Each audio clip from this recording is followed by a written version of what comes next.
So let's do it, you guys. Let's talk more about death. Yeah? Our educational deep dive is Memento Mori. Bye-bye, regrets. How that there's a great power that comes from contemplating death, right? So, okay. I love birthdays. I love mine. I love yours. I just love birthdays because they are a chance to celebrate each other, which just feels good to me. And they're a chance for us to practice gratitude around all the time that we've had so far. And you know I love me a gratitude practice. Okay, the thing though about birthdays is that they also make me sad. And they make me thoughtful. Because there's something, and I mentioned this in the interview we just heard, but there's something about like the joy of life and about the way that I love people that connects me instantly to the loss of it all.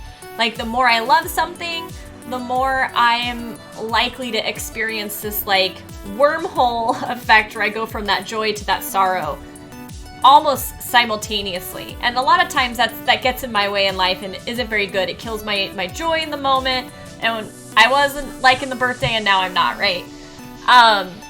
So they're these birthdays are things I love and they're things that make me sad.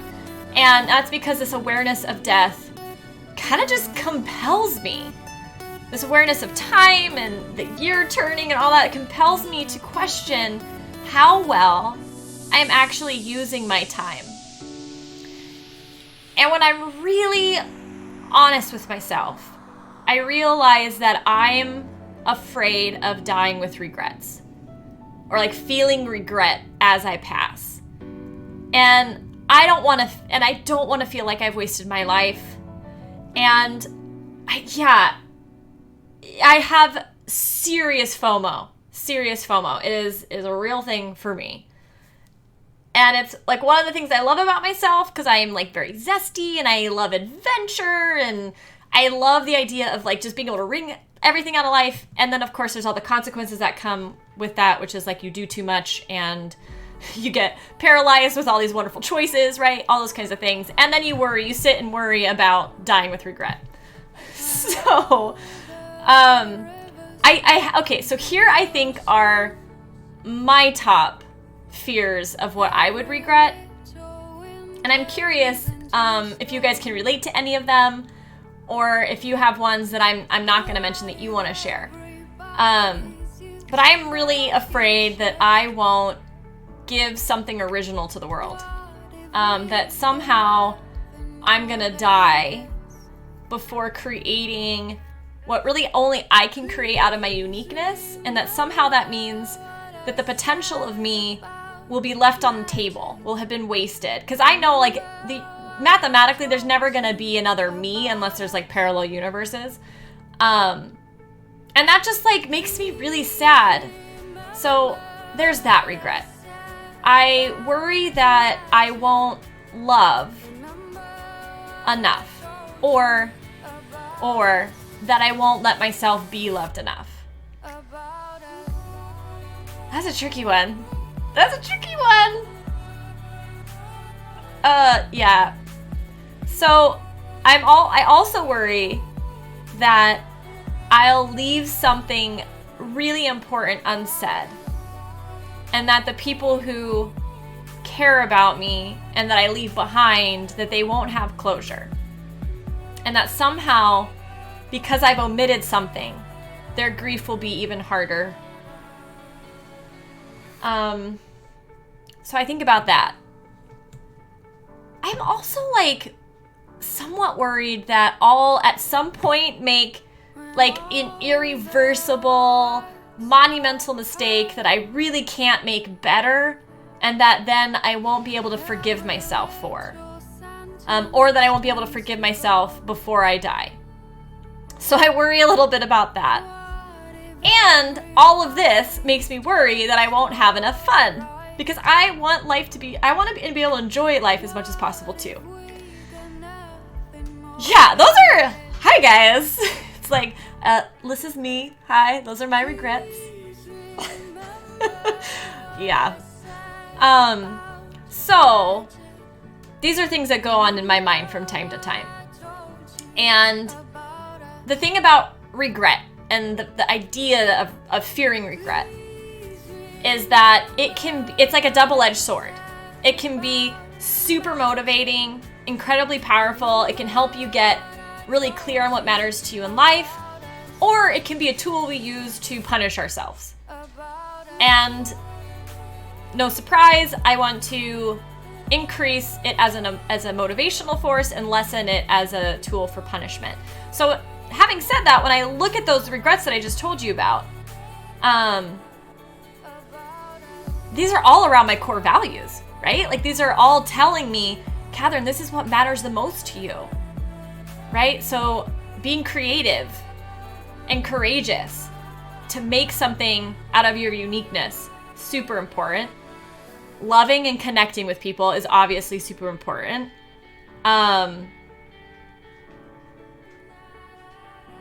Forgiveness is important. And fun, like balancing out the serious with, like, there's some sort of like tension between the light and the dark of life. I have to be able to have both in order to have meaning. And yet I also want to make sure that I'm having the positive stuff too. Hi, Jakai80. Hello. So I am a life coach. Yep. And a co-founder of the Nature's Guard. So this is my job. It's awesome. It's one of the best jobs in the entire world. Nice to see you. Welcome. Welcome. Oh, that makes me think, like, if you guys are a sub, in our Discord, there's a sub-only channel where you can access all of my notes for all of these educational deep dives, as well as the worksheets. I'll tell you in a second. They're all there for you because I know, like, I throw a ton at you guys, and when I think about being in your shoes, like, I'd be like, oh, I gotta take notes, or, oh, like, but I'm cooking, and I just wanted to watch something, right? But maybe you don't want to miss out. So that's all available to you guys when you're a sub. And again, like, all the money that comes in goes right back to the channel and to you guys, so I love that I get to do that. So yeah, I'm a co-founder of this channel. It's a community stream, and yeah, as well as a company that is doing some really cool stuff to make mental health care and life coaching more accessible to more people, and to be able to help people really in times of crisis where and when they want the help. So yeah, that's me. That's what I do. Yes, okay, so I find the phrase, the Latin phrase Memento Mori, which means remember death. I find that having a moment to reflect on death is really powerful because it's motivational and inspirational. Like, it doesn't have to make us afraid. Instead, death can really remind us that life is limited, that time is limited, and it's fragile, and therefore extremely precious and valuable. So being in touch with our mortality can protect us, I think, from making choices that lead to deathbed regrets. And they can help us live meaningful and happier lives now. So Memento Mori is this powerful tool that can motivate us and help us to decide and choose to live with intention and awareness. Man, it can motivate you to actually show up and do a gratitude practice every day, because it does not take very long, folks. Or an awareness meditation practice does not take very long, and huge benefits, right? So this could be some of the fuel to that fire. Okay, so now we're getting into the top 5 regrets of the dying. And this comes from a book written by a palliative care nurse, Bronnie Ware. And if you don't know, palliative care is end-of-life care. So she had this career as a palliative nurse, and then through her work, being with people as they passed over and over and over and over again, she found that there were really 5 common regrets, or like Yeah, 5 common regrets. So I'm going to go through them and we can talk about them. So, if you want, the book is called The Top 5 Regrets of the Dying, A Life Transformed by the Dearly Departed. It's on Amazon, of course, everything is.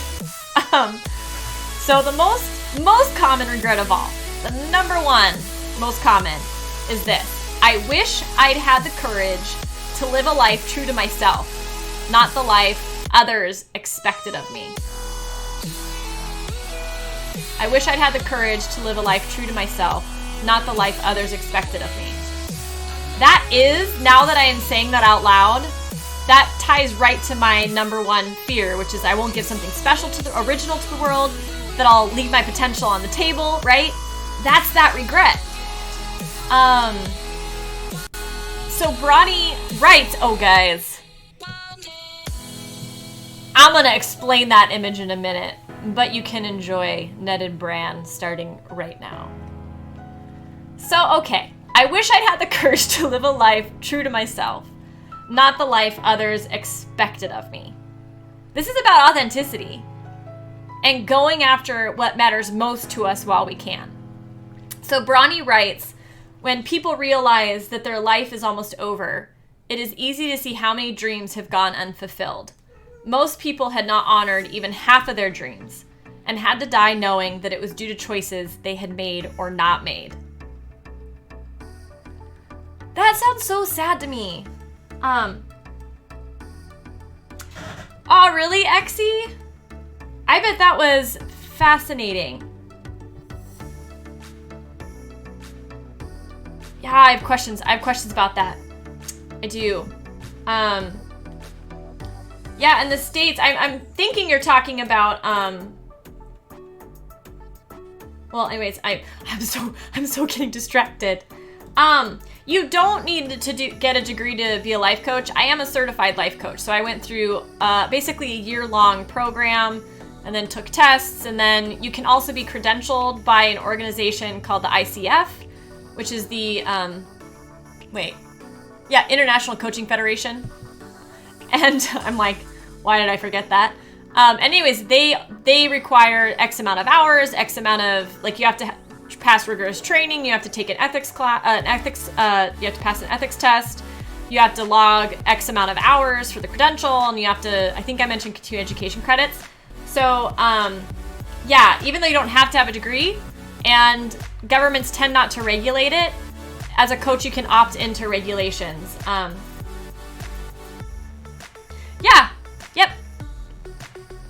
Yep. Coaches tend to work one-on-one. There's also group coaching. I'm working on being able to coach on Twitch too, so to do some live coaching with you guys. So that hopefully is coming soon. And they'll be shorter, probably shorter sessions than what's usually done. Like coaches tend to do like an hour long, like working with a therapist. But I'm thinking like maybe 30-minute little sessions. We'll see. It should be good. So, explaining that picture right there. Bronnie also says that's what needed to combat this regret around lack of authenticity is courage. So courage to me points out that what stands between us and expressing our true selves or following our dreams is fear. Probably fear of rejection. There's all kinds of fears, but like fear of not being loved seems to be like a deep-rooted core fear that a lot of us have. So in Game of Thrones, Bran asks Ned, can a man still be brave if he's afraid? And Ned replies, that is the only time a man can be brave. So we are never free of fear, but we can learn to accept it as a normal experience of being human. And we can learn to move forward despite it. Like we can learn to flex our courageous, brave muscle and thus act fearlessly. So that's the first regret. Oh, right. I think, yeah, so Exy, like people coming to Switzerland to end their lives. Yeah, in the States, I don't know how many states we have now, but I think like there's several, at least several that are now what we call right to die states, where people are allowed to, like by going through lots of red tape and, you know, getting, I think it depends on the state, but like multiple doctors to confirm that they have a chronic illness that, you know, they'll pass away within 6 months, blah, blah, blah, that they're able to get medication now. Yeah, it's such an ethical quagmire, right? Like it's a very, yeah, it's just a very hot topic that can spark a lot of debate because it's literally life or death. Oh, tell us more, Exie, about the ancient Greek view of courage. Oh my gosh, like a little tidbit of knowledge is like trying to get my attention from my brain. But I don't know if it's gonna come through. But it had something to do with like what core means. Yeah. It's not gonna come through! What is it? Why? I'm taking better care of myself so my brain works better for you guys. I'm eating better. Alright guys, regret number 2 of the top 5 regrets of the dying. You ready for the new picture? I wish I hadn't worked so hard. You're welcome. For the French bulldog in a tie. He's so cute! And just want to pinch his cheeks! I don't mind working hard if I look like that.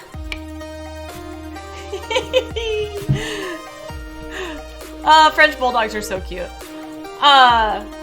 So Brawny writes that many people regret having spent, and I quote, so much of their lives on the treadmill of a work experience. Okay, so working too much denies us the time needed to connect with our loved ones, and it often prevents us from pursuing what is most meaningful to us. So at its best, work is an expression of who we are, so we're able to be authentic, and it allows us to contribute our unique gifts, like to do work that we find meaningful, all while not taking too much time away from the other areas of life that are super important to our well-being, like our loved ones and our friends. Whatever, they're loved ones. Friends are loved ones. So at its worst, work is out of alignment with who we are, out of alignment with our values. We aren't allowed to at all express who we are authentically. We don't find our work particularly meaningful, which is to say that it's likely that it's not in service of something larger than ourselves. And it sucks so much of our energy and time that we don't have enough left over for all the other things that are important.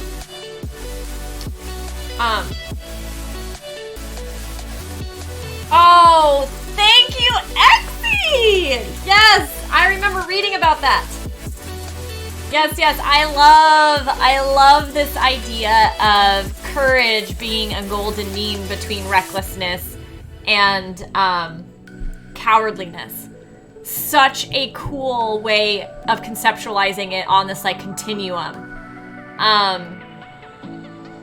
So I'm not in every dimension, measurable dimension, but I tend to be highly optimistic in most of the optimism measurables that I'll talk about on another stream. And the optimism is a great thing in that you tend to be happier and you tend to experience better health. But it is not a perfect thing, and there's a dark side to it, just like everything that we think is good, and every bad thing has a light side, right? So, and for that, it's recklessness. Like optimism can lead to like serious recklessness. So for example, if you are optimistic, if you're so optimistic to the point that like you can be smoking cigarettes, right? And be like, oh yeah, you know, like I know this can cause lung cancer, but it's not gonna happen to me. Right? And you can do that in so many different ways. where the like science just doesn't back that optimism up. So that just brings me to mind this idea of the golden mean reminds me of optimism, and optimism, pessimism, and so optimism would be realistic optimism. That's what it was. Realistic optimism would be like the golden mean between I think pessimism and like certainly like a version of recklessness. I don't know what I'm saying anymore. But I love that. Thank you for sharing. I love your emote. Okay. Bye-bye, French Bulldog. We love you. Love you too, Catherine. All right.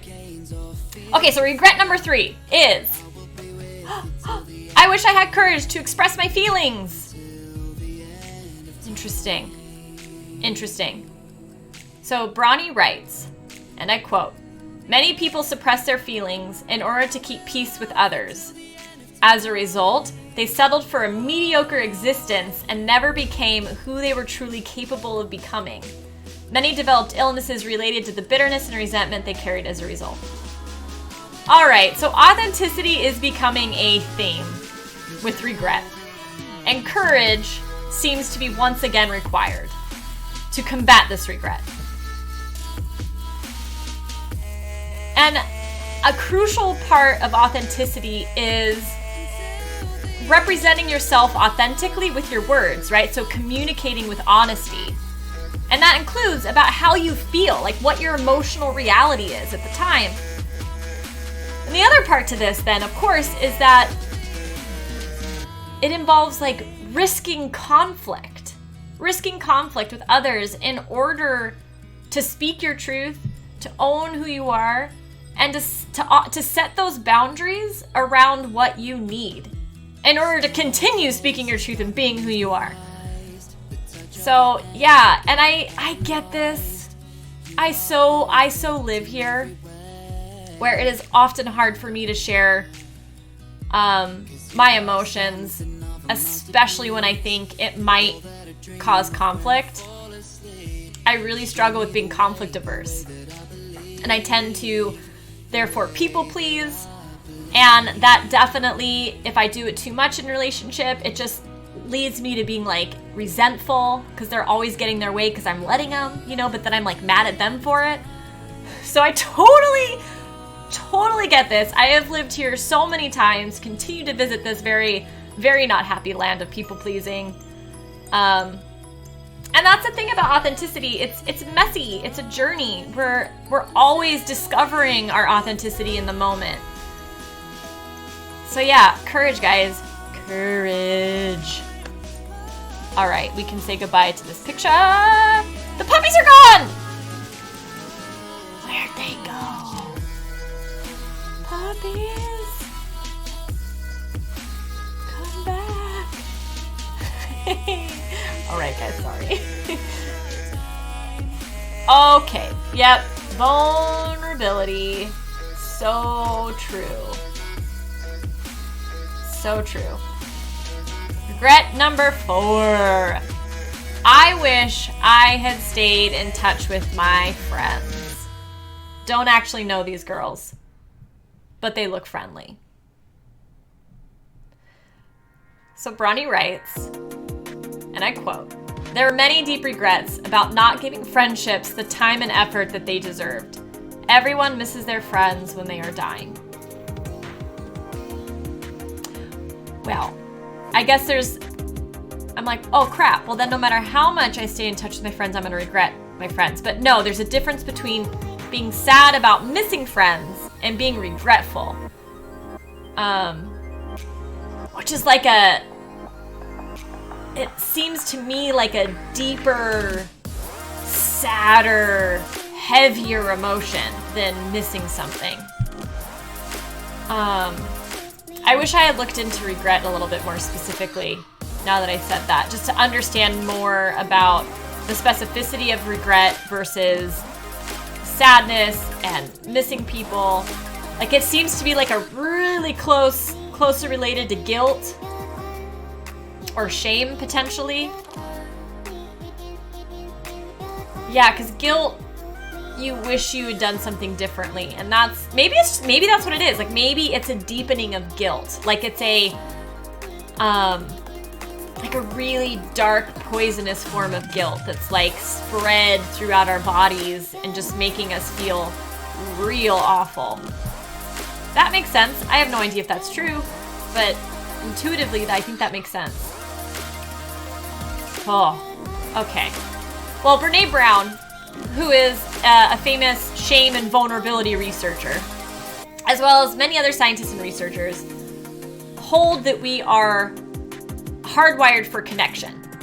That as a species, we are social and we are dependent on each other, not just for our survival, but also for our well-being and our happiness. So in a very real way, we can't thrive without meaningful connections to others. It doesn't have to be a wide circle of friends or family. It can be just like one or two people, I believe, from what I'm remembering of the research. But yeah, it doesn't have to be much, but we have to have meaningful connection. Yeah. And you can see, like, if you are, you know, like how these regrets just kind of compound on each other and trigger one after the other. Like if you spend your life working too hard, yeah, you're probably gonna have ignored your friends, right? So maybe that makes them easier to combat since they're all related and they all seem to have something to do with authenticity and courage. All right, so number 5, bringing it home with the top 5 regrets is another dog. Okay, no, it is, I wish I had let myself be happier. When I first heard this, I was like, happiness is a choice? What?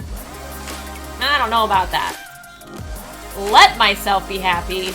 I'm either happy because life is awesome or I'm not because life sucks, but it's life's fault. There's a part of me that, you know, really struggled with this.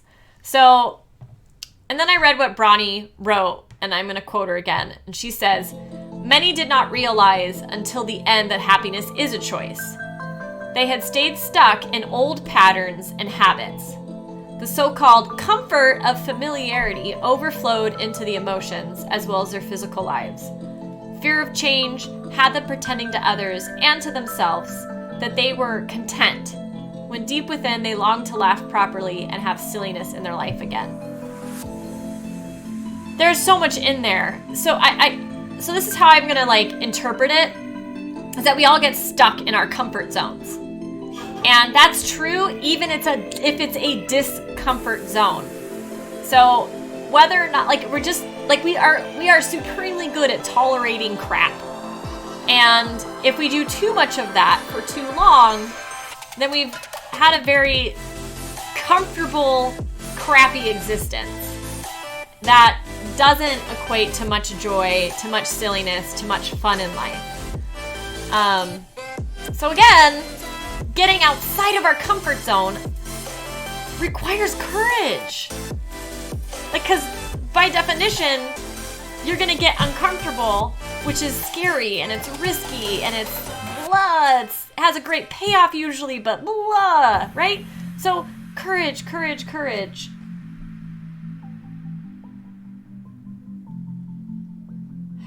Yeah, good point, Exie. I think I would agree, and again, I'm not an expert on it either, but that makes that just intuitively makes sense. And that's, I think, why I went to guilt, right? Because guilt is also tied to the past. You're getting an emotion that doesn't feel good because you're reflecting negatively on something you did in the past. Yeah. I'm really intrigued now about this idea of guilt and regret being related or tied together somehow. And then, of course, shame would have to come along for the ride because shame is guilt that you personalize. So, for example, if I stole $100 from you, I would either feel guilt or shame. Like, I would. Maybe not everybody, but I would feel guilt or shame for having stolen something. I would feel guilt if what I was telling myself, again, to remember thoughts, emotions, actions. If what I was telling myself was, I did something wrong. I did something wrong this time. I'm gonna I made an error versus I'm a bad person because I stole.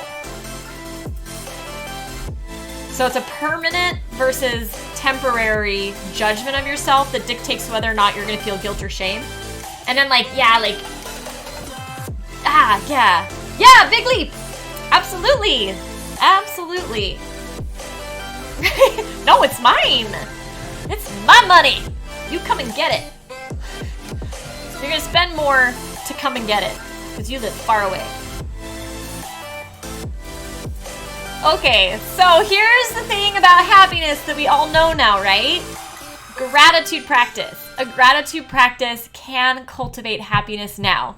You, no matter how crappy your day is, no matter how hard the situation you find yourself in, there is always room in your mind to begin cultivating happiness. There's, even if it's just this tiniest of slivers, it's there. And the great thing about gratitude is there's been so much research behind it that says it works, that it changes the way your brain is doing its stuff, and you tend to actually, so if I always say this, but and we're gonna do it right now, we're gonna do our gratitude practice. If when you're doing it, you don't believe it, you don't believe the things you're saying, that's okay. And if it's not triggering warm feelings of gratitude and appreciation, that's okay. You can trust the process and know that if you do it often enough, over enough time, and you're consistent with it, you are actually building your ability to feel those positive emotions. So, yeah. Okay, so let's do it. And I'm gonna pare it down or I'm gonna skip around a bit compared to how we normally do it. And I'm gonna do just the meat and potatoes. This is what I do almost every single day. And I do a laundry list of the things I think I'm grateful for in this exact moment. So it looks, and I do it as long as I want to. And the thing about gratitude, guys, is it never takes me more than a minute. It really doesn't. If I'm really enjoying what I'm experiencing, I might do it longer than a minute, but it doesn't take a minute. So it's super simple to do. You can do it anywhere during a really boring class or a really boring meeting. You can do it because it's all in here. Nobody knows you're doing it. So yeah, if you're in public, you can say it in your head. You can be writing it down. I personally benefit the most when I vocalize it. I don't know why. Maybe it's because I'm a kinesthetic learner. But that's it. So you just laundry list this, one thing after another. It's like a brainstorm session. You don't need to filter anything out. You don't need to overthink it. You just go boom, boom, boom, boom, boom, boom, boom. So, and if you want to do some of it in chat, I'd love to see what you're grateful for right now. So I am grateful for this puppy dog. I am grateful for the artwork behind me. I am super grateful for Exy because he's being super involved in chat, which just is the best. I'm grateful for my koozie. I'm grateful for the fact that I have earbuds. I'm grateful for the fact that there's a non-toxic lipstick that's available in the world. I'm grateful that I have legs. I'm grateful for my hair being long but not on my neck. I'm grateful for the sound, the feeling of my voice in my chest. I'm grateful for my microphone. I'm grateful for, right? So that's it. That's it. You just go. And you trust that over time, this is cultivating those warm feelings that gratitude can bring into our bodies. And it boosts our happiness. It boosts our well-being. So the other things that we tend to do on cast days for gratitude is we ask, what was the best thing that happened to you yesterday? So for me, yesterday was Thursday. Oh, get this. This seems crazy to me. I had 5 hours of meetings back to back to back to back to back. And the best thing was I got to end in a meeting with a very good friend, and that was really nice. The next question is, what 3 things would make today great? And these are things that you have control over. So, taking the afternoon off would make today real great. Going for a walk would make today really great. Drinking an iced tea would make today really great. So those are my 3. Oh my god, new snow, new snowboard, and a weekend off, Exy. I really hope you're putting all 3 of those together. 'Cause that sounds amazing. Oh my god. So Exy.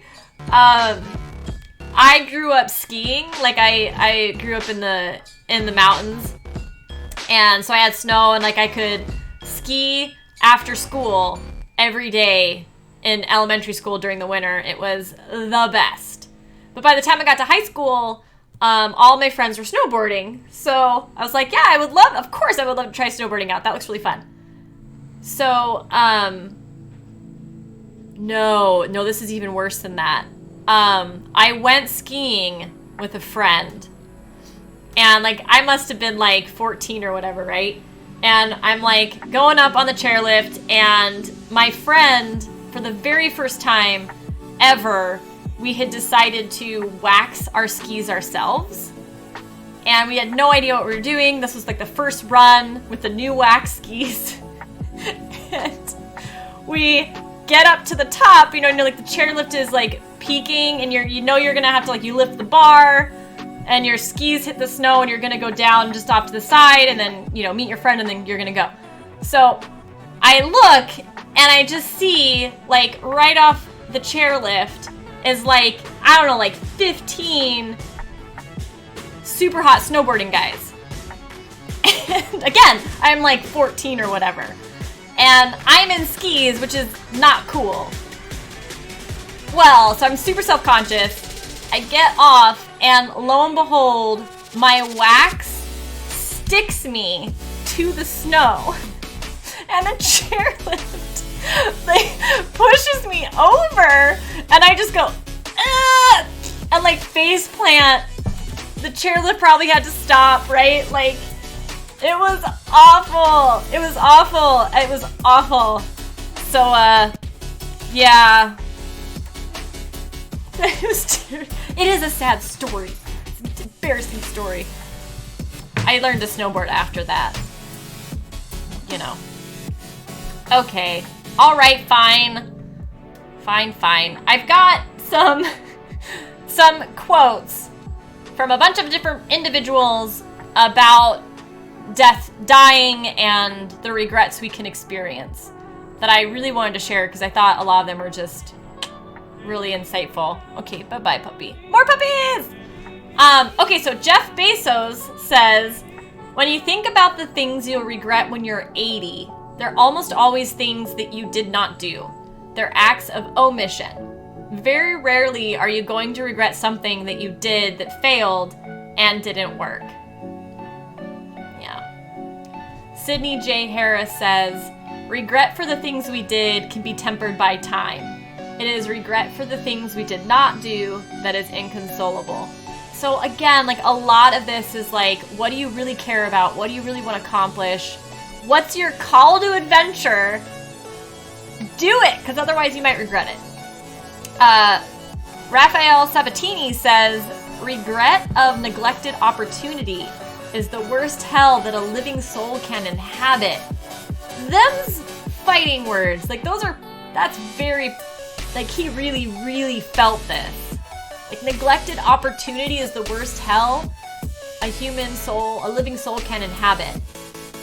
I don't know if I feel that way, but I understand that it's possible to feel that way with regret, for sure. Oscar Levant says, it's not who you are, it's what you don't become that hurts. Yeah, that one I resonate with, for sure. George Hollis says, no one who ever gave his best regretted it. Yeah. And I like putting those together, right? Because if you give your best, I feel like that's all I want out of myself. Is that, yeah, I'm worried that I'm not going to like produce what I can produce and blah, blah, blah, blah. But at the end of the day, like, I think if I really tried and I really tried to show it fully to life, that's going to be enough for me. Like, it's so much like it's not the destination. It's that I really, really, really want to engage with the journey. And if I don't, I know I'm going to regret it. I just know I will.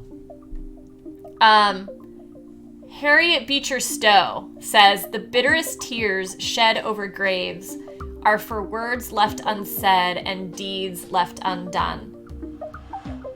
So I think she's combining those other quotes with this idea of our relationships matter. And if we live a life neglecting relationships, that also is regretful. I have so many weird ones. John Barrymore says, a man is not old until regrets take the place of dreams.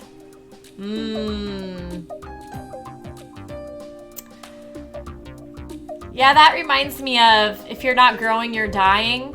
Like, if you're not risking and changing and getting outside that comfort zone,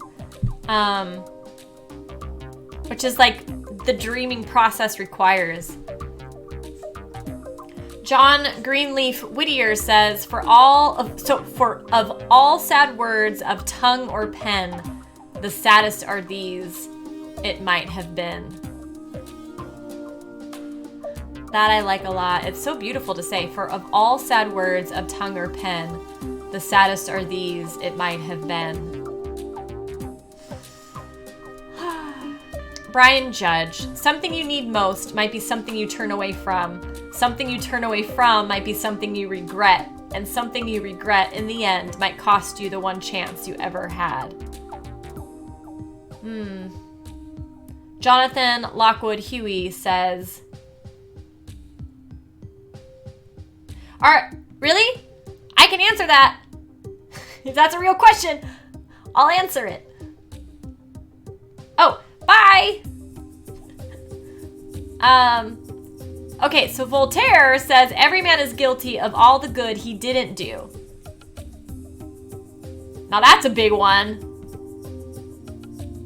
That's an ethical one. Zig Ziglar says, spend time with those you love. Of all these days, starting over. Spend time with those you love. One of these days you will say either, I wish I had, or I'm glad I did. Oh, I keep thinking of my grandma in the nursing home. I think I'll visit her today. All right, so David Grayson, my last quote. Looking back, I have this to regret, that too often when I loved, I did not say so. Yes. Oh, yeah, it's constantly uncomfortable, huh, Hexy? I've been there.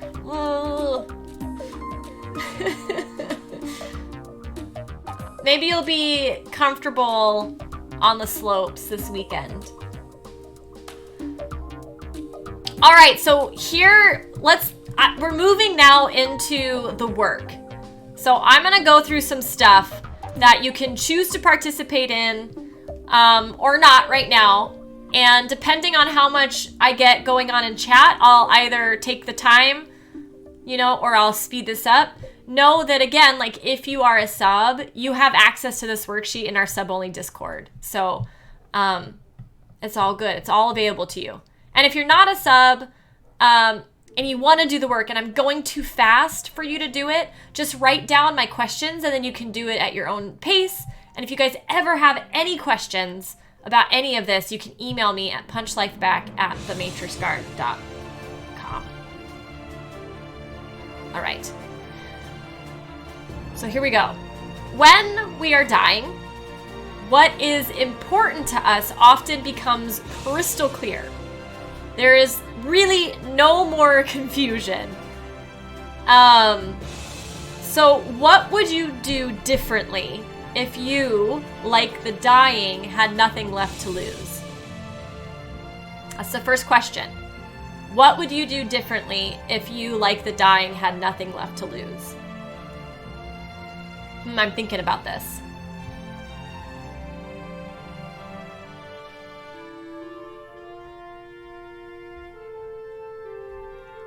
What would I do differently if I had nothing left to lose? In a way, this is hard for me because I've contemplated this so much that I've put a lot of effort into living as if today is my last day. Not perfect at it, but I've done a lot of work, so... Oh, clever Mr. Scott. Yes. So right, that's the whole reason why death can motivate us. So I guess maybe I would say, what would be a better way to phrase this question then? Because what would you do differently?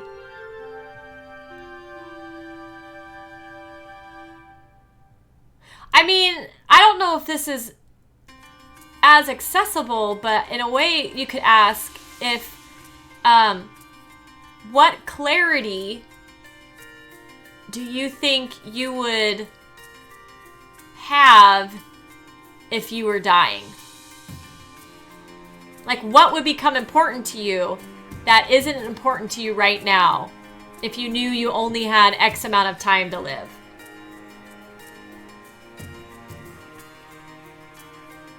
Oh, yes, Seneca. I love Seneca. I love the Stoics. Death and ourselves are never in the same place. There's no reason to fear death, but to fear an unworthy life.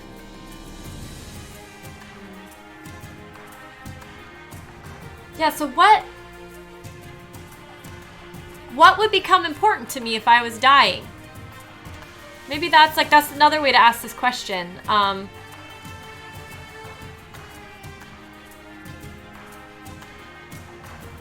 I mean, this is not easy for me to answer. I think, like, I spend at minimum 40 hours a week, like working on the Matrix Guard, which I would still show up to do this if I was dying. I would probably just like shift around my priorities and like within my work, and I would do more streaming. I don't know. It's a big question. So we started with a potentially challenging one.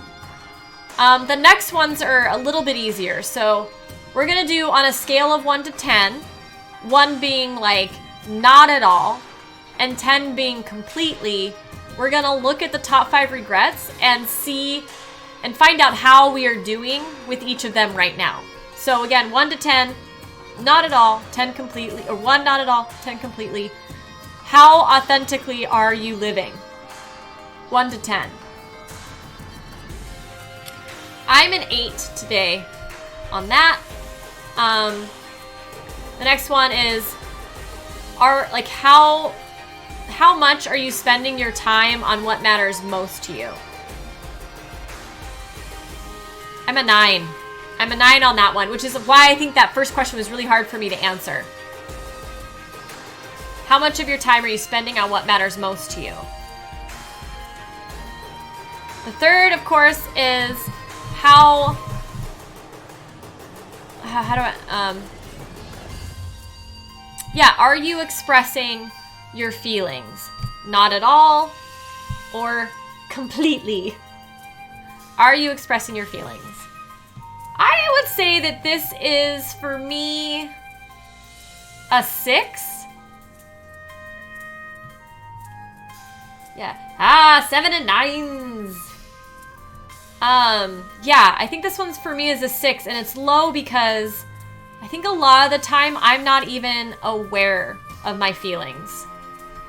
And in a sense, then I'm not able to express them to myself. Okay, so 1 to 10, are you staying in touch with friends? Ooh. Yes. I'm a 9. I am a 9 on the friend count. A B is not a 1 to 10 answer. Oh, a 3 with friends. See, this is what's cool about this is, like, we're seeing where there's room for improvement, right? So for me, that's my expression of my feelings. The last one is on 1 to 10, how much are you cultivating happiness? And for me, that's a 9. That's definitely a 9. Do the gratitude practice quite often. Hi, Dose Meeps! Welcome! We are, like, getting to the end of our educational exploration, which was all about death and what the top 5 regrets are of the dying. So we're just doing some reflections about our own lives, and yeah, it's a good time to join. Hi. There's an awesome interview earlier that's on YouTube now. I think it'll be a VOD too on Twitch, but yeah, with like my friend who is a life coach, a leadership coach, but she's also a mortician. So it was just a really cool conversation about something we don't get to talk about all that often. So that's what we're up to. All right, so now looking over your numbers for the top 5 regrets and where you're at, like, you can get a sense of where there's room for improvement, right? So which of those, if any, would you like to move closer to 10? And once you know that, and you're looking at them, so maybe you've chosen all 5, right? Or you're just working on 1. But when you look at each of them independently, you want to ask yourself, what is one thing you could do in the next 1 to 2 days to move your score 1 or 2 points higher? So for me, the lowest score I had was how much I'm expressing my feelings. So, and I think I rated myself that low because so often I'm unaware of my feelings. So I know that what would help with that is practicing doing my awareness power up with meditation. So my plan over the next 1 to 2 days is to do 5 minutes of meditation each day. And once you know what those things are, the question is, how would you like to be accountable for doing it? Well, I just told you guys I was doing it, and that is super, super accountability inducing in me. So that works really well.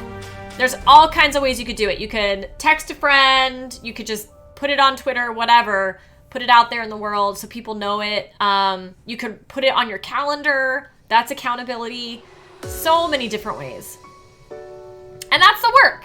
That is as simple as it is. And then if you want to revisit your scores in, like, say, a week and ask yourself 1 to 10 again, you can judge and adjust as you go. And the thing that's cool about this idea of what can you do in the next 1 to 2 days is it forces you to be super simple with your solutions and, like, work all the way backwards to, like, what is the very next thing I can do in order to X. So meditating 1 or 2 times isn't going to magically result in me expressing my feelings more often. It would be something that requires consistent work over time. So reevaluating this process is important if you want to really benefit from it. All right, I have a couple bonus thoughts. One is about retirement, which I totally think is this destructive cultural norm, because it's an idea that we work our butts off, right? Which, in order to, at some nebulous time in the future, if we're lucky enough to live long enough to get to retire, right? Because we may not, and then what? Why did we wait? But if we manage to get it there, then all of a sudden we're able to do what really matters to us and connect to people and have meaningful relationships. Like, that just increases the likelihood that we're gonna have some of those 5 regrets when we die. So boo to this idea of retirement.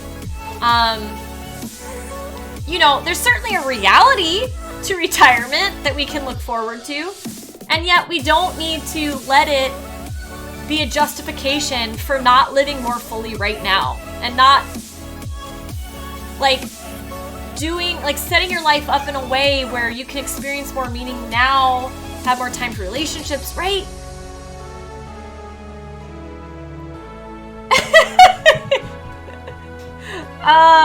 Yeah. When you find the snake oil, you can send it my way.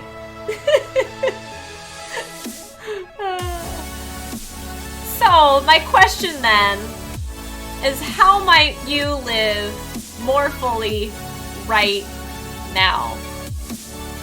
How can you make your life better right now?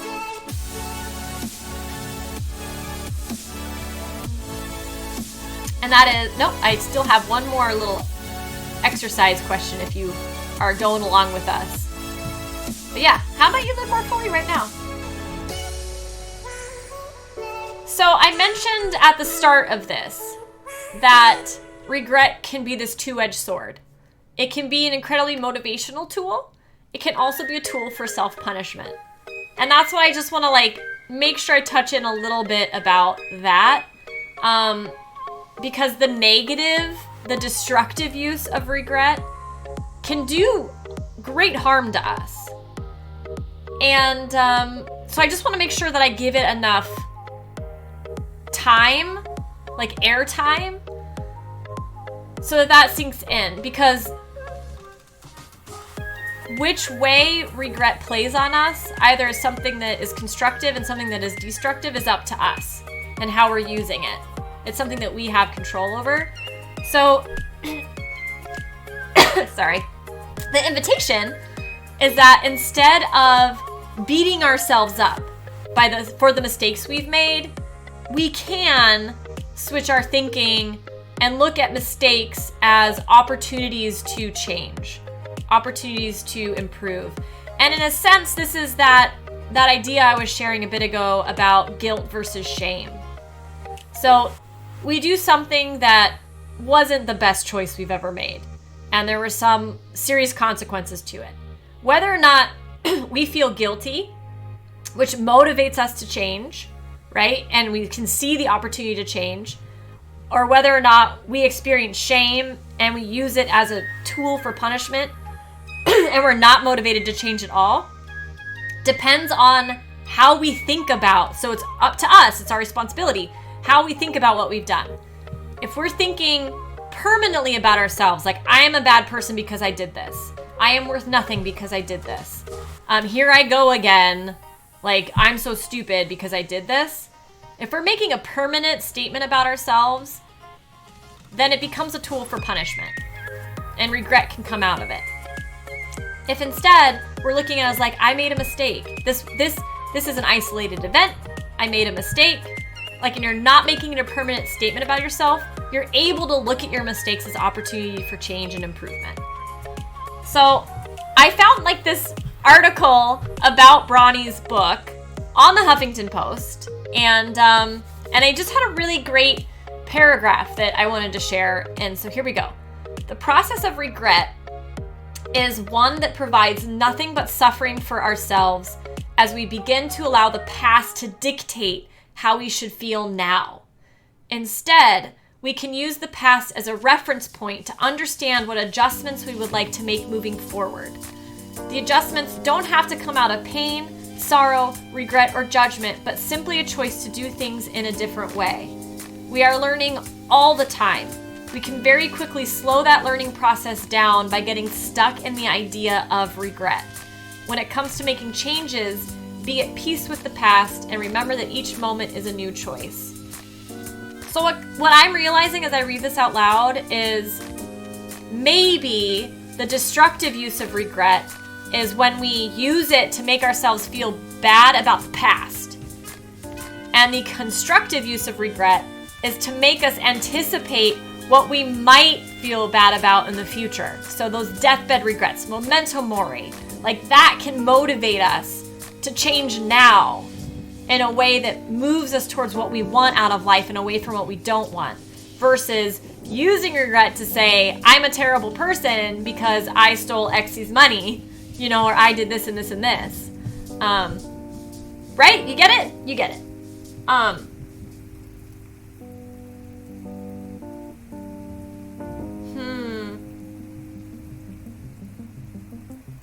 Yeah, I think I get what you're saying, Dosmeeps, that there is this, when something happens, like, the moment we, like, ascribe or, like, layer on the judgment about what we did, that's when it gets sticky, and that's when it can keep us from becoming more of who we want to be, right? Like, we can just get stuck in feeling crappy. Yeah, right, you can't. Like, if you're not using it to keep you in the past, you're able to just let it go. Yeah, you can't regret it. Easier said than done, right? Like, I have a hard time letting go of something immediately, for sure. And the larger the mistake, the more serious the consequences are, the harder it is for me not to feel shame, and the more likely I am to regret it. But it is possible. It is possible to change the way you think about those things so that they soften and you get unstuck and you're able to continue living like a badass life. So I think our lives are too precious to waste in self-punishment. Like, that is what contemplating death tells me. They're too precious to waste. So we, like, and I say this all the time, but, like, the world, like, human societies so much need us, like, to provide creative solutions. Like, they need us to create what only we can create out of our uniqueness. So if we are stuck in regret and shame, the chances of us getting to create those things that the world so desperately needs us to do gets harder, gets slimmer. So my last question in the worksheet, and take it or leave it, and it may be the most complicated one, but it's, how can you forgive yourself right now for things that you already regret? What would it take for you to soften up the self-judgment and the blame? All right, I'm checking in with chat.